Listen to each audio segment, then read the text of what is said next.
Will start with scalar quantities. ठीक है, चलिए सवाल पैदा होता है स्केलर क्वांटिटीज क्या होती है। ठीक है,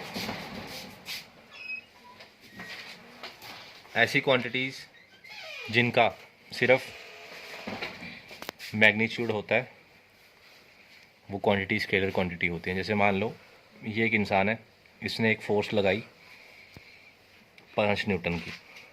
ये एक इंसान है, इसने एक फोर्स लगाई 5 न्यूटन की। तो ये फोर्स जो होगी ये क्या होगी, इसका मैग्नीट्यूड है, इसका मैग्नीट्यूड है, लेकिन हमें पता नहीं है ना किस डायरेक्शन में लगा रहा है फोर्स, यहाँ लगा रहा है या यहाँ लगा रहा है, पता नहीं है। तो ये क्या होगी, एक स्केलर क्वांटिटी होगी। एक और होती है, इसको हम बोलते हैं वेक्टर क्वांटिटी।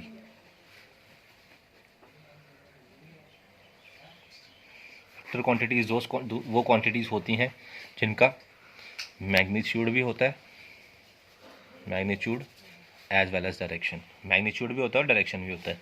जैसे मैंने बोला कि मैंने ये दीवार है, मैंने इसको धक्का मारा, मैंने इसको फोर्स लगाई 10 न्यूटन। तो मुझे यहाँ पर दोनों चीज़ें पता है, एक तो मेरी डायरेक्शन भी पता है और फोर्स का मैग्नीट्यूड भी पता है। तो इस केस में जो हमारी क्वांटिटी है ये वेक्टर क्वांटिटी है। कोई एग्जांपल लेता हूँ, जैसे मैं भाग रहा हूँ मान लो इस तरफ, तो मेरी जो डायरेक्शन मुझे पता है और मैं कुछ स्पीड से भाग रहा हूँ, मान लो 50 किलोमीटर पर और की स्पीड से भाग रहा हूँ, तो ये जो है ये इसका मैग्नीट्यूड हो गया, डायरेक्शन इस तरफ है, तो ये क्या होगी, एक वेक्टर क्वांटिटी होगी। मैं होप करता हूँ इतना क्लियर होगा आपको। तीसरा है, इसी का मतलब थोड़ा सा डिटेल में वेक्टर बताने जा रहा हूँ, representation of A vector. Vector को रिप्रेजेंट कैसे करते हैं, इसके दो मेथड हैं। मैं पहला बताता हूँ पहले, सिम्बॉलिकली।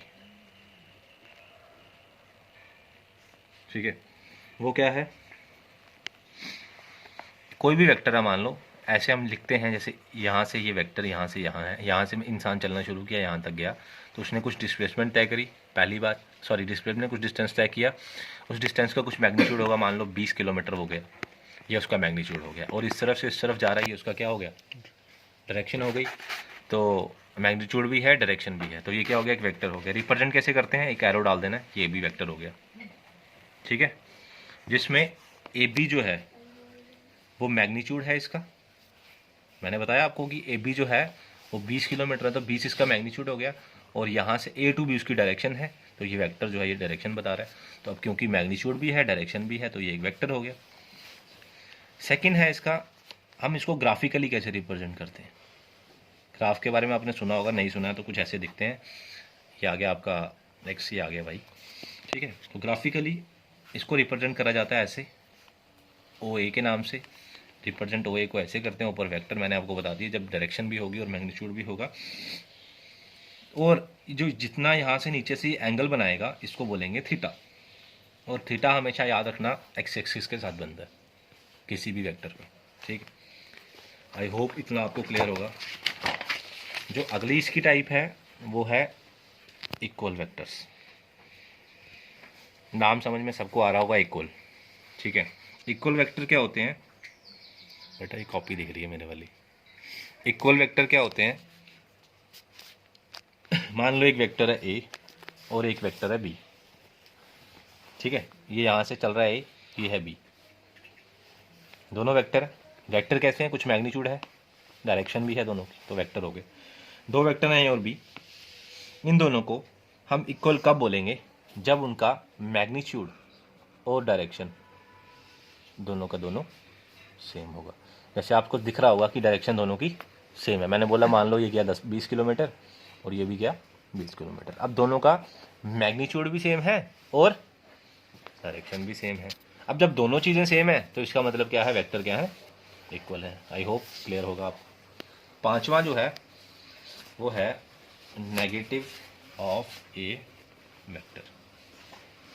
नेगेटिव से समझ में आ रहा होगा कुछ डायरेक्शन का लोचर, आपको मैंने बताया था फिजिक्स में, जब भी आपको नेगेटिव दिखे मतलब डायरेक्शन की बात हो रही है। ठीक है, मान लो एक वेक्टर है यहाँ से यहाँ 20 किलोमीटर का मैग्नीट्यूड, वैसे ज़रूरत नहीं है मैग्नीट्यूड की, यहाँ से यहाँ वेक्टर।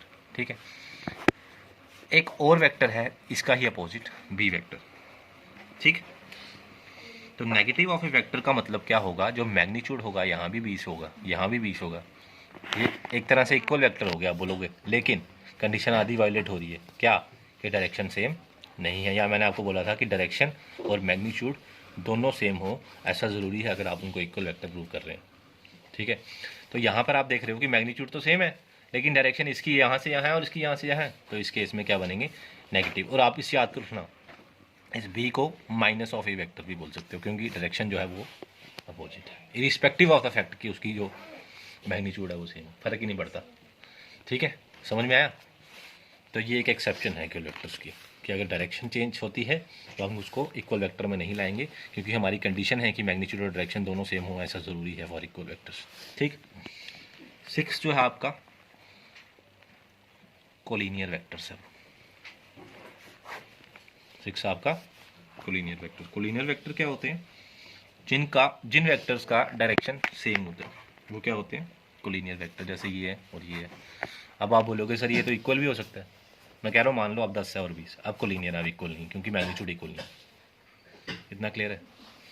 8, ये थोड़ा सा समझना ध्यान से। यूनिट वेक्टर, किसी भी फिजिकल क्वांटिटी का जो यूनिट वेक्टर है उसका याद रखना यूनिट मैग्नीट्यूड होगा और सेम डायरेक्शन होगी एज दैट वेक्टर। क्या मतलब है इसका, जैसे मान लो मैंने फोर्स लगाई यहाँ से इस डायरेक्शन में, ठीक है, मैंने फोर्स लगा दी। अब आप बोलोगे ये जो यहाँ से यहाँ फोर्स लगी है ये आपका फोर्स वेक्टर है। एक तरह से फोर्स की डायरेक्शन भी होती है, आपको पता है, होती है ना। अब मैं कह रहा हूँ कि यूनिट वेक्टर क्या होगा, एक वेक्टर होगा जिसका मैग्नीट्यूड यूनिट होगा। यूनिट मतलब 1 होगा, 1 सेंटीमीटर हो सकता है, 1 मीटर हो सकता है, 1 किलोमीटर, वो हमसे कुछ लेना, हमें उससे लेना देना नहीं। तो यूनिट वेक्टर जो होगा वो भी इसी की डायरेक्शन में होगा, उसका मैग्नीट्यूड 1 होगा। 1 मतलब यूनिट होगा, कहते हैं ना यूनिट वेक्टर, यूनिट होगा उसका, एक होगा, ठीक है। पर उसकी डायरेक्शन क्या होगी, जो इस वेक्टर की डायरेक्शन होगी। मान लो अगर फोर्स यहाँ से यहाँ लग रही है तो यूनिट वेक्टर भी यहाँ से यहाँ ही होगा, इसको हम, लेकिन उसका मैग्नीट्यूड क्या होगा, 1 यूनिट होगा। अब 1 यूनिट में 1 किलोमीटर, 1 मीटर कुछ भी हो सकता है, इतना सही है। रिप्रेजेंट करने के काफ़ी तरीके हैं। जैसे एक यूनिट वेक्टर है उसको हम ए कैप से रीड करते हैं या ए हैट भी बोलते हैं कई लोग, ए कैप, ए हैट या ए कैरेट भी बोलते हैं, ठीक है। आपको इतना याद रखना यूनिट वेक्टर के बारे में। हाँ, और एक डेफिनेशन और है यूनिट वेक्टर की, आप इसको ऐसे भी डिफाइन कर सकते हैं कि किसी भी यूनिट वेक्टर किसी भी डायरेक्शन में जो होगा वो क्या होगा, वैसा वेक्टर होगा कि जैसे मान लो ये ए वेक्टर है, मान लो, ठीक है। इसका यूनिट वेक्टर आपने निकालना है तो आप क्या करेंगे, सिंपल, इस ए को, इस ए वेक्टर को, जैसे आपने, मैं कह रहा हूँ, मैं निकाल रहा हूँ यूनिट वेक्टर ऑफ ए, और ए आपके पास है, जैसे मान लो 2i + 3j, ठीक है, क्लियर है। अब मुझे निकालना है ए का यूनिट वेक्टर, तो सबसे पहले उसको ए कैप से डिनोट करें। वो किसके बराबर होगा, A vector upon magnitude of A vector. देखो ऊपर 2i + 3j, और मैग्नीट्यूड आपको पता है ऐसे निकालते हैं, 2 का स्क्वायर + 3 का स्क्वायर। ये आ गया 2i + 3j, नीचे क्या आ गया, 4 और 13 आ गया नीचे। इसको ऐसे भी लिख सकता हूँ, 2/√13i + 3/√13j। ये आ गया आपका यूनिट वेक्टर। मतलब किसी भी वेक्टर का यूनिट वेक्टर निकालना हो तो उस वेक्टर को उसी वेक्टर के मैग्नीट्यूड से आप अगर डिवाइड कर रहे हो तो you will get unit vector. और याद रखना यूनिट वेक्टर जो होता है ना वो डायमेंशनलेस होता है। अब डायमेंशनलेस का मतलब क्या है, जैसे आपने डायमेंशंस पढ़े थे ना, जैसे फोर्स का, वेलोसिटी का आपने डायमेंशन पढ़ा था, डिस्टेंस का पढ़ा था ना, वो जो होते हैं उस तरह, उस हिसाब से ये डायमेंशन लेस क्वांटिटी है, मतलब इसके डायमेंशन नहीं होते, ठीक है। और सिर्फ इसकी याद रखना, इसकी सिर्फ और सिर्फ डायरेक्शन होती है, ठीक है, रिप्रेजेंट करती है सिर्फ डायरेक्शन को। कार्टेशियन कोऑर्डिनेट्स में भी हम लोग यूनिट वेक्टर निकालते हैं, कैसे, जैसे मान लो एक यूनिट वेक्टर है, ए वेक्टर को हमने लिखा है, ए वेक्टर है एक, ये AXI + AYJ + AZK, ये एक यूनिट वेक्टर है, ठीक है। अब मान लो यही वेक्टर जो ए है वो बराबर है किसके, 4i - 3j + k के बराबर। अगर आप कंपैरिजन कर पा रहे हो तो अच्छी बात है, यू विल गेट, आप देख पाएंगे कि AX बराबर है 4 के, ए वाई बराबर है -3 के, और ए जेड जो है वो बराबर है किसके, यहाँ कुछ नहीं है 1 लिख सकता हूँ तो 1 के, ठीक है। अब ए जो है वो निकालना हो आपको ए एक्स स्क्वायर प्लस ए वाई स्क्वायर प्लस ए जेड स्क्वायर, तो सिंपल आप मैग्नीट्यूड निकाल सकते हैं। ए एक्स कितना था आपका 4 का स्क्वायर प्लस ए वाई कितना था -3 का स्क्वायर प्लस ए जेड कितना था 1 का स्क्वायर। 4 का स्क्वायर 16, 3 का स्क्वायर 9, 1 का स्क्वायर 1, इसका आएगा 26 रूट के अंदर, ठीक है।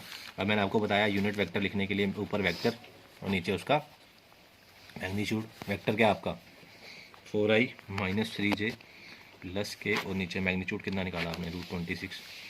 अब सबको भी इंडिविजुअली दे सकते हैं √26।